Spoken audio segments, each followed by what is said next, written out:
Chicago Address by Swami Vivekananda. Paper on Hinduism.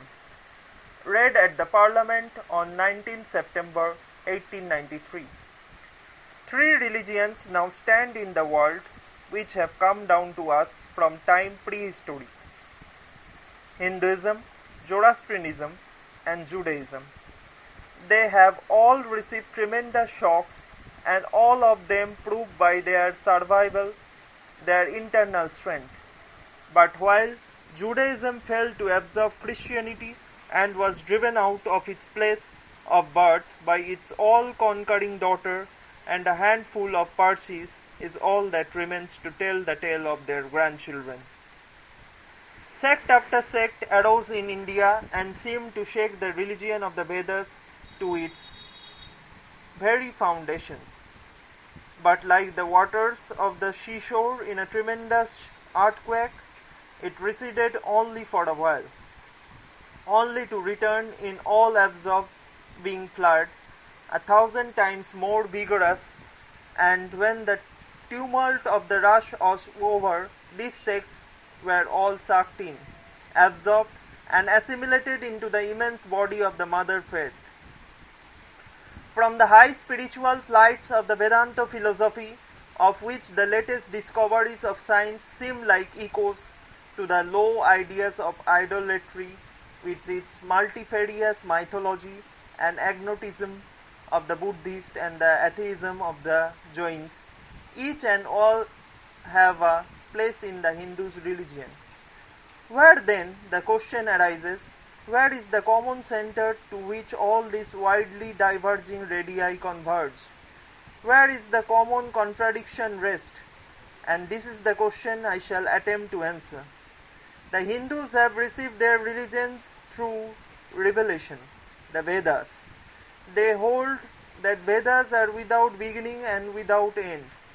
It may sound ludicrous to this audience. How a book can without beginning or end? But by Vedas no books are meant. They mean the accumulated treasury of spiritual laws discovered by different persons in different times. Just as the law of the gravitation existed before its discovery and would exist if all humanity forgot it, so it is with the laws that govern the spiritual world.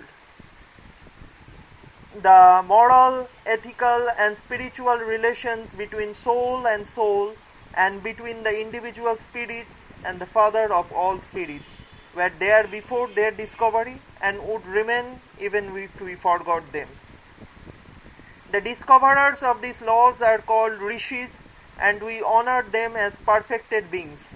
I am glad to tell this audience that some of the very greatest of them were women. Here it may be said that these laws, as laws, may be without end, but they must have had a beginning. The Vedas teach us that creation is without beginning or end. Science is said to have proved that the sum total of cosmic energies is always the same. Then if there was a time when nothing existed, where was all this manifested energy?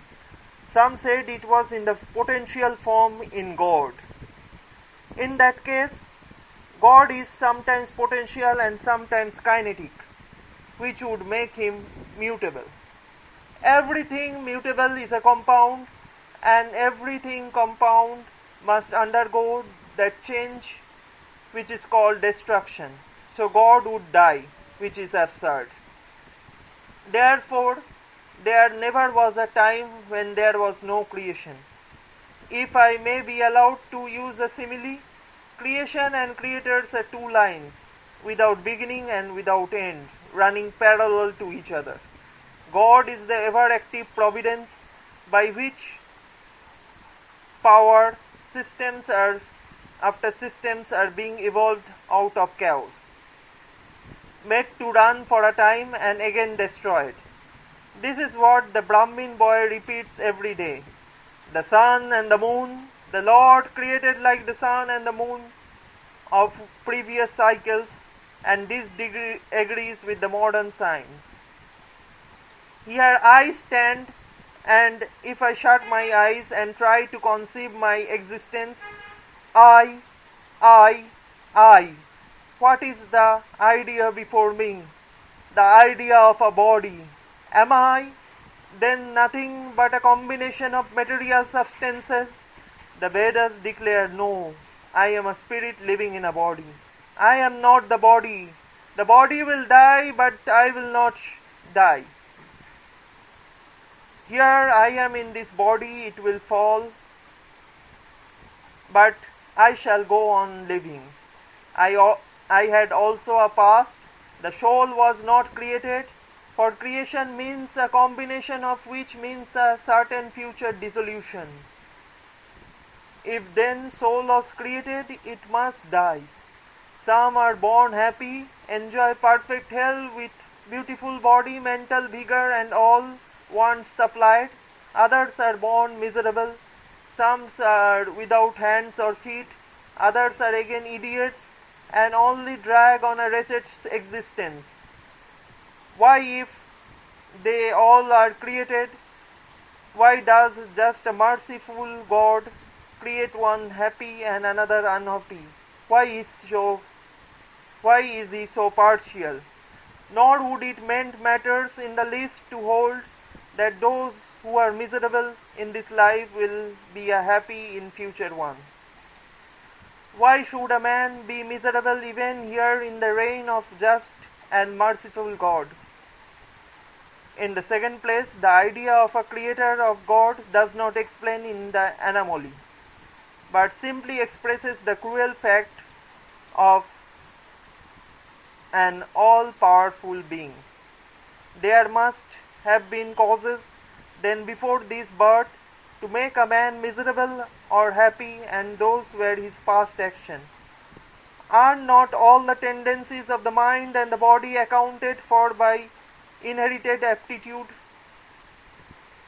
Here are two parallel lines of existence, one of the mind, the other of the matter. If matter and its transformation answer all for all that we have, there is no necessity for supposing the existence of a soul. But it cannot be proved that thought has been evolved out of matter. And if a philosophical monism is inevitable, spiritual monism is certainly logical and no less desirable than a materialistic monism. But neither of this is necessary here.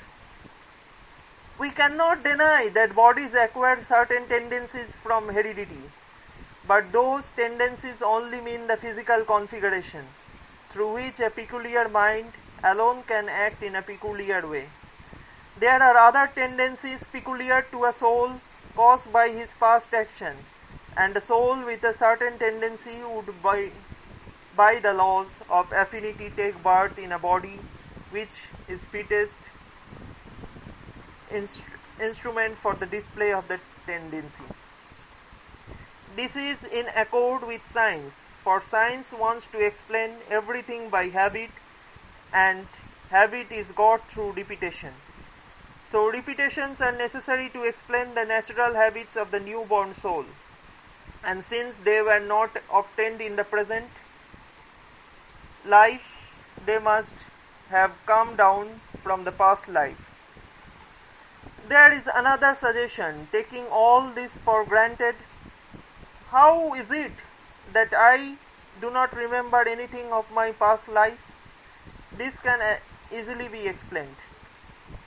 I am now speaking English. It is not my mother tongue.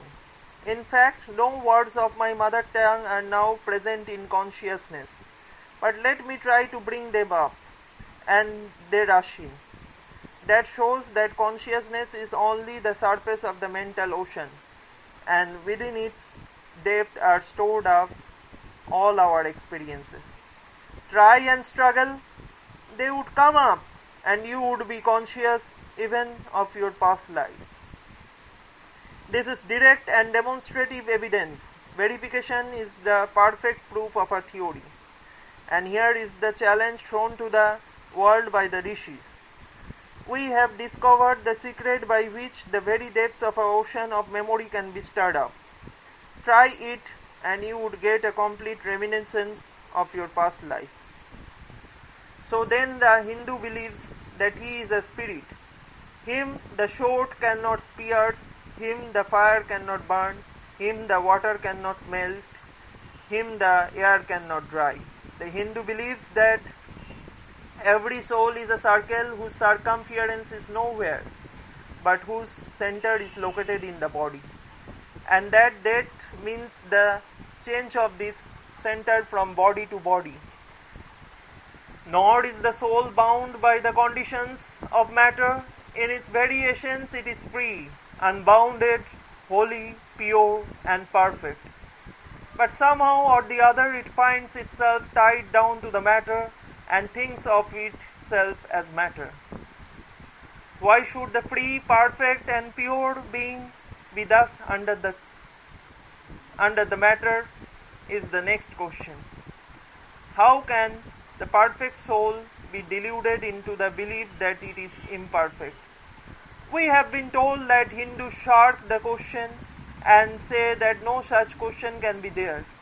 Some thinkers want to answer it by positing one or more quasi-perfect beings and use big scientific name to fill up the gap. But naming is not explaining. The question remains the same. How can the perfect become the quasi-perfect? How can the pure, the absolute change, can even a microscopic particle of its nature? But the Hindu is sincere. He does not want to take shelter under sophistry. He is brave enough to face the question in a manly fashion. And his answer is, I do not know.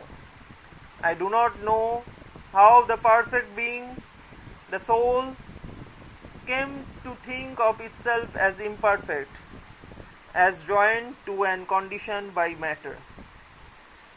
But the fact is a fact for all that. It is a fact in everybody's consciousness that one thinks of oneself as the body. The Hindu does not attempt to explain why one thinks one is the body. The answer that it is the will of the God is no explanation. This is nothing more than what Hindu says, I do not know. Well, then, the human soul is eternal and immortal, perfect and infinite, and death means only a change of center from one body to the another. The present is determined by our past action and the future by present.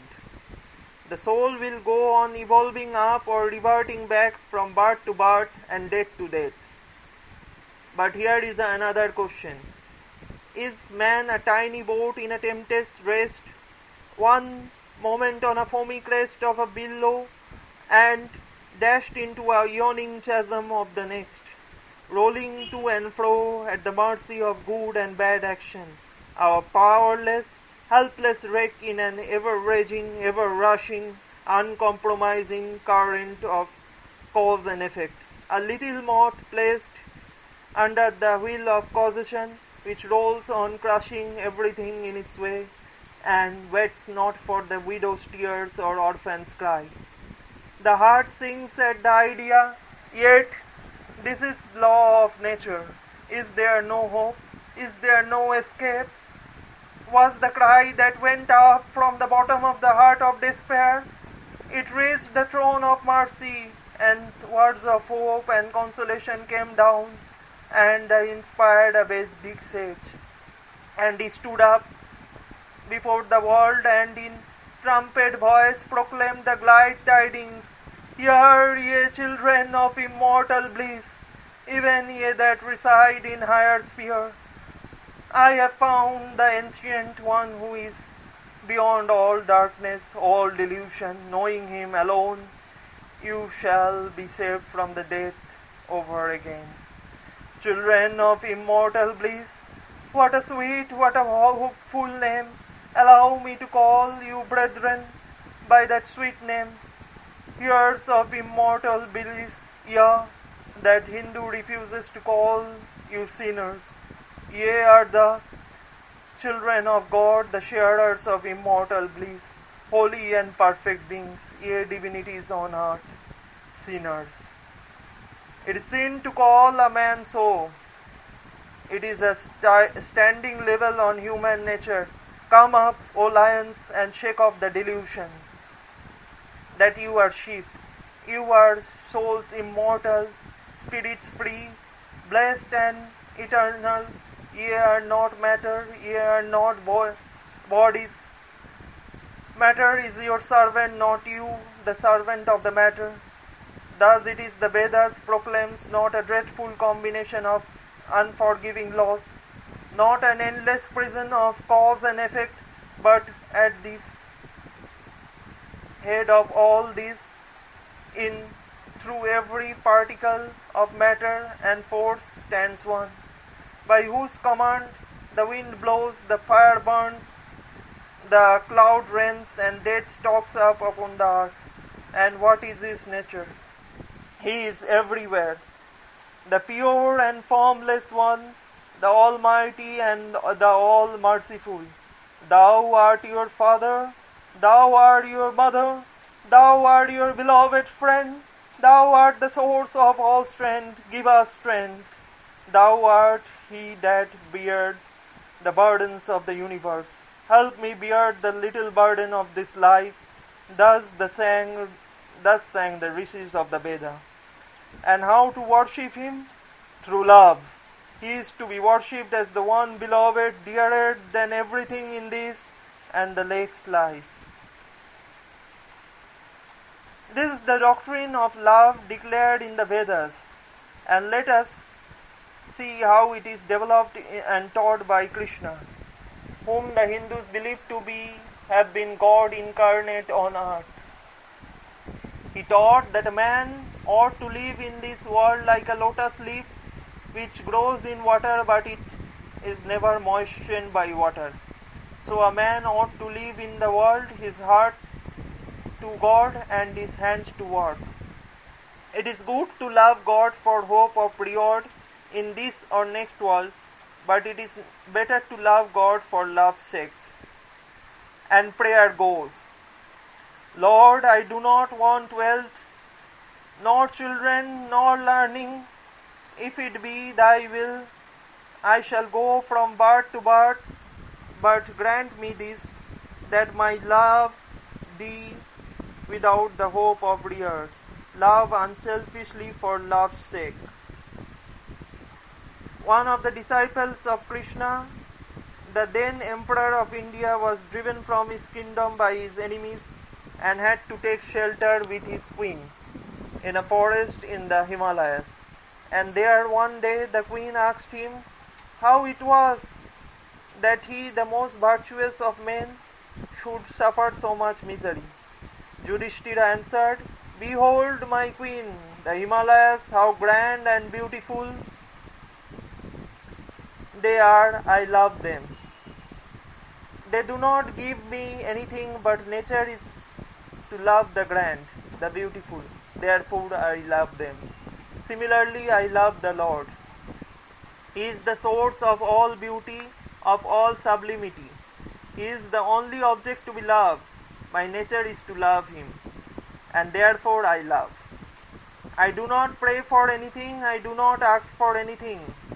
Let him place me wherever he likes. I must love him for love's sake. I cannot trade in love. The Vedas teach that soul is divine, only held in the bondage of the matter. Perfection will be reached when this bondage will burst. And the word they use for it is therefore mukti, freedom. Freedom from the bonds of imperfection, freedom from death and misery. And this bondage can only fall off through the mercy of God. And this mercy comes on the pure. So purity is the condition of his mercy. How does that mercy act? He reveals himself to the pure heart, the pure and the stainless see God, yeah, even in this life. Then only all the crookedness of the heart is made straight. Then all doubt ceases. He is no more freak of a terrible law of causation. This is the very center, the very vital conception of Hinduism. The Hindu does not want to live upon words and theories. If there are existence beyond the ordinary senses existent, he wants to come face to face with them. If there is a soul in him which is not matter, if there is an all-merciful universal soul, he will go to him direct. He must see him, and that alone can destroy all doubts. So the best proof of a Hindu sage gives about the soul, about God is, I have seen the soul, I have seen God. And that is only condition of perfection. The Hindu religion does not consist in struggles and attempts to relieve a certain doctrine or dogma, but in realizing, not in believing, but in being and becoming. Thus the whole object of their system is by constant struggle to become perfect, to become divine, to reach God and see God. And this is reaching God, seeing God, becoming perfect even as the Father in heaven is perfect, constitutes the religion of the Hindus. And what becomes of a man when he attains perfection? He lives the life of bliss infinite. He enjoys infinite and perfect bliss, having obtained the only thing in which man ought to have pleasure, namely God, and enjoys the bliss with God.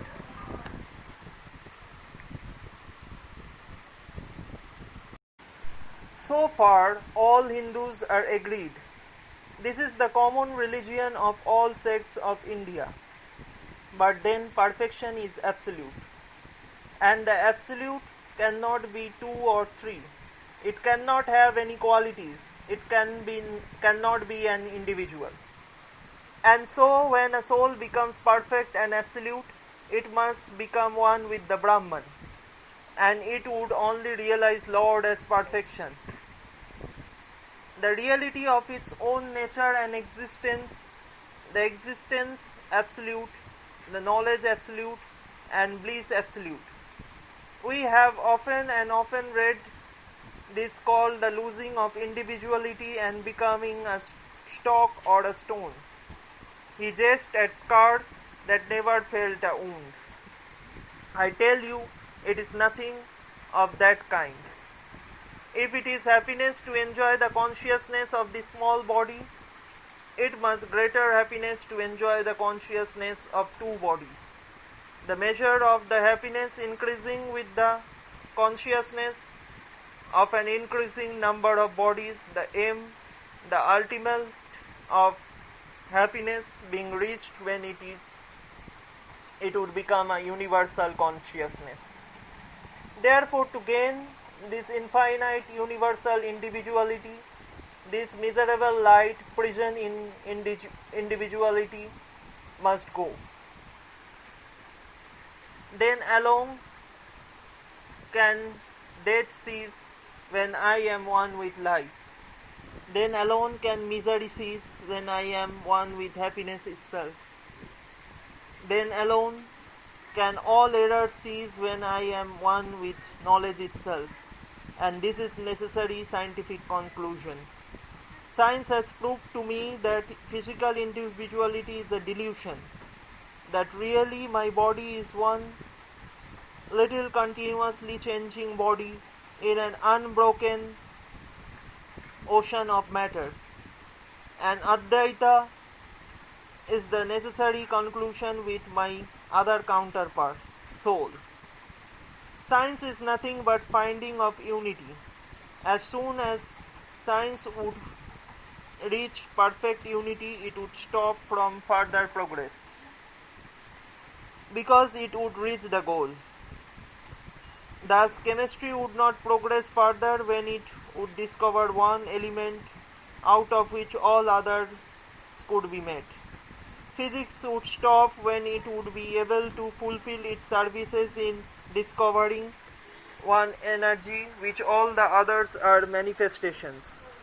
And the science of religion become perfect when it would discover Him who is the one life in a universe of death.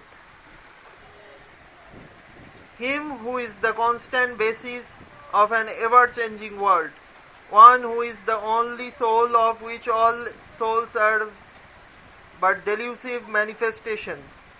Thus is it through multiplicity and duality that the ultimate unity is reached. Religion can go no further. This is the goal of all science. All science is bound to come to this conclusion in the long run. Manifestation and not creation is the word of science today, and Hindu is only glad that what he has been cherishing in his bosom for ages is going to be taught in more forcible language and with further light from the latest conclusions of science. Descend we now from the aspirations of philosophy to the religion of the ignorant. At the very outset, I may tell you that there is no polytheism in India. In every temple, if one stands by and listens, one will find the worshippers applying the attributes of God, including omnipresence, to the images. It is not polytheism, nor would the name henotheism explain the situation. The rose called by any other name would smell as sweet. Names are not explanation. I remember as a boy hearing Christian missionaries preach to a crowd in India. Among other sweet things he was telling them was that if he gave a blow to their idol with his stick, what it could do. One of his hearers sharply answered, "If you abuse your God, what can he do?" "You would be punished," said the preacher. When you die. "So my idol will punish you when you die," retorted the Hindu.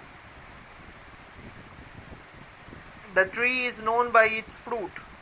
When I have seen amongst that are called idolaters, men like of whom in morality and spirituality and love I have never seen anywhere, I stop and ask myself, can sin begot holiness? Superstition is a great enemy of man, but bigotry is worse. Why does a Christian go to church? Why is the cross holy? Why is the face turned towards the sky in prayer? Why are there so many images in the Catholic Church? Why are there so many images in the minds of Protestants when they pray?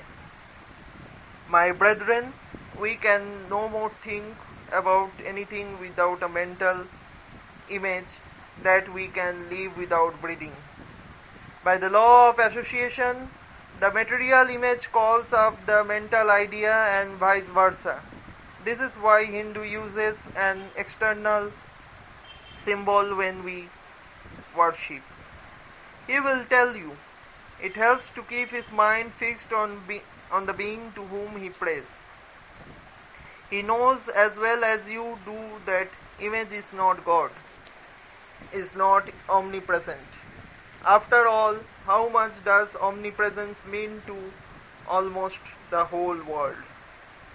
It stands merely as a word, a symbol. Has God superficial area? If not, when we repeat the word omnipresent, we think of the extended sky or space. That is all. As we find thus that somehow or the other, by the laws of our mental constitution, we have to associate our ideas of infinity with image of the blue sky or of the sea. So we naturally connect our idea of holiness with the image of a church, a mosque or a cross. The Hindus have associated the ideas of holiness, purity, truth, omnipresence and such other ideas with different images and form. But what is the difference? That while some people devote their whole lives to their idol of a church and never rise higher, because with them Religion means an intellectual assent to the certain doctrines and doing good to their fellows. The whole religion of the Hindu is centered in realization. Man is to become divine by realizing the divine. Idols or temples or churches or books are the only support, the health of this spiritual childhood. But on and on he must progress. He must not stop anywhere. External worship, material worship, say the scripture, is the lowest stage. Struggling to rise higher, mental prayer is the next stage, but the highest stage is when Lord has been realized. Mark, the same earnest man who is kneeling before the idol tells you, him the sun cannot express, nor the moon, nor the stars, the lightning cannot express him, nor what we speak of as fire, through him they shine. But he does not abuse anyone's idol or call its worship sin. He recognizes in it a necessary stage of life. The child is the father of the man. Would it be right for an old man to say that childhood is a sin or youth a sin? If a man can realize his divine nature with the help of an image, would it be right to call that a sin? Nor even he has passed that stage, should he call it an error? To Hindu, man not traveling from error to truth, but from truth to truth, from lower to higher truth. To him all religions, from the lowest fetishism to the highest absolutism, mean so many attempts of the human goal to grasp and realize the infinite. Each determined by the condition of its birth and association, and each of these marks a stage of progress. And every soul is a young eagle soaring higher and higher, gathering more and more strength till it reaches the glorious sun. Unity in variety is the plane of nature, and Hindu has recognized it. Every other religion lays down certain fixed dogmas and tries to force society to adopt them.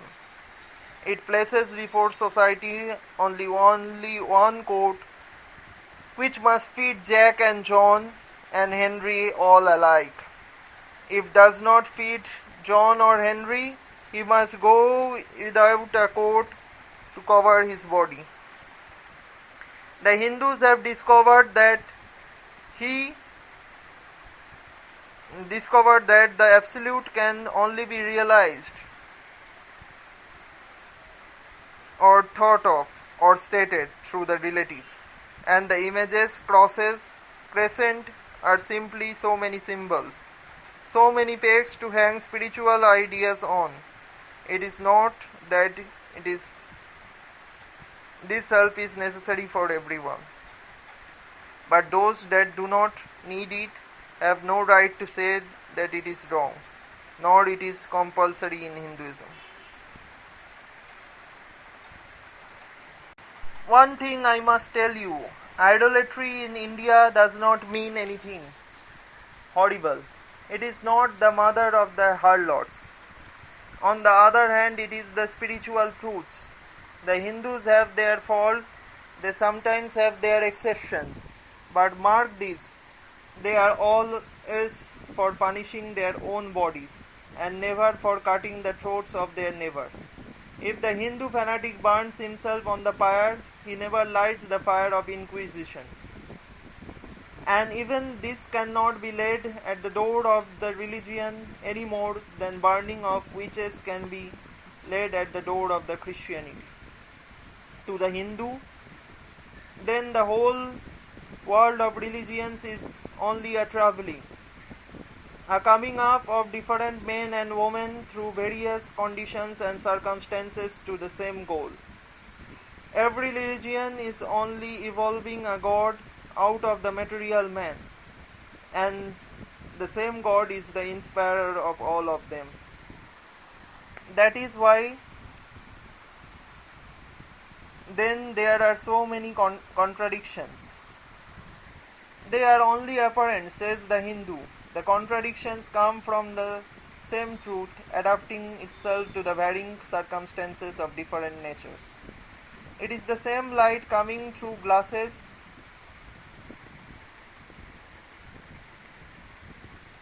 different colors, and these all little variations are necessary for purposes of adaptation.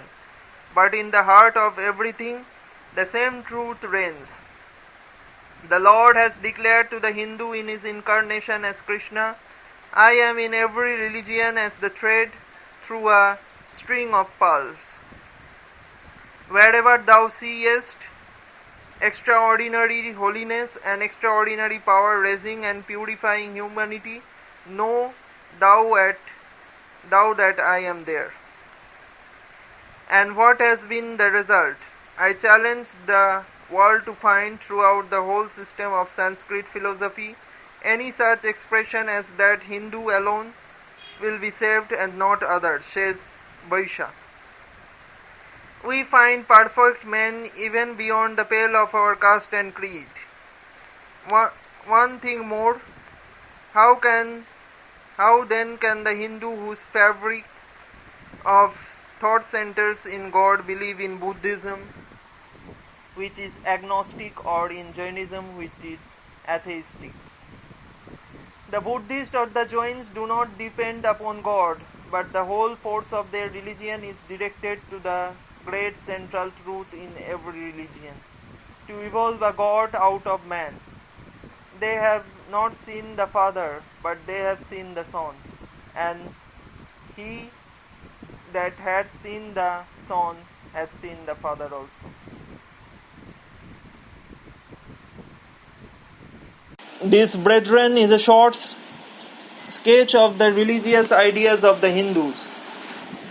The Hindu may have failed to carry out all his plans, but if there is ever to be a universal religion, it must be one which will have no location in place or time, which will be infinite like the God it will preach, and whose sun will shine upon the followers of Krishna and of Christ, on saints and sinners alike, which will not be a Brahmanic or Buddhistic, Christian or Mohammedan, but the sum total of all this, and still have an infinite space for development, which in its Catholicity will embrace in its infinite arms and find a place for.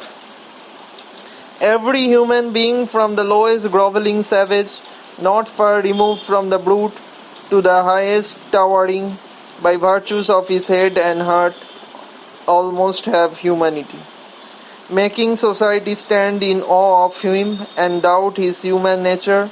It will be a religion which will have no place for persecution or intolerance in its polity, which will recognize divinity in every man and woman, and whose all force will be centralized in aiding humanity to realize its own truth, divine nature. Offer such a religion, and all the nations will follow you. Ashoka's council was a council of Buddhist faith. Akbar's, though more to the purpose, was only a parlor meeting. It was reserved for America to proclaim to all quarters of the globe that Lord is in every religion. May he who is the Brahman of the Hindus, the Ahura Mazda of the Zoroastrian, the Buddha of the Buddhists, the Jehovah of the Jews, the Father in the heaven of the Christian, give strength to you to carry out your noble idea. The stars arose in the east, it travels steadily towards the west, sometimes dimmed and sometimes effulgent, till it made a circuit in the world. Now it is again rising on the very horizon of the east, the borders of the Sanpo. a thousandfold more effulgent than it ever was before. Hail Columbia, motherland of liberty! It has given to thee, who has never dipped her hand in a neighbor's blood, who never found that shortest way of becoming rich was by robbing one's neighbors. It has been given to thee to march at the vanguard of civilization with flag of harmony.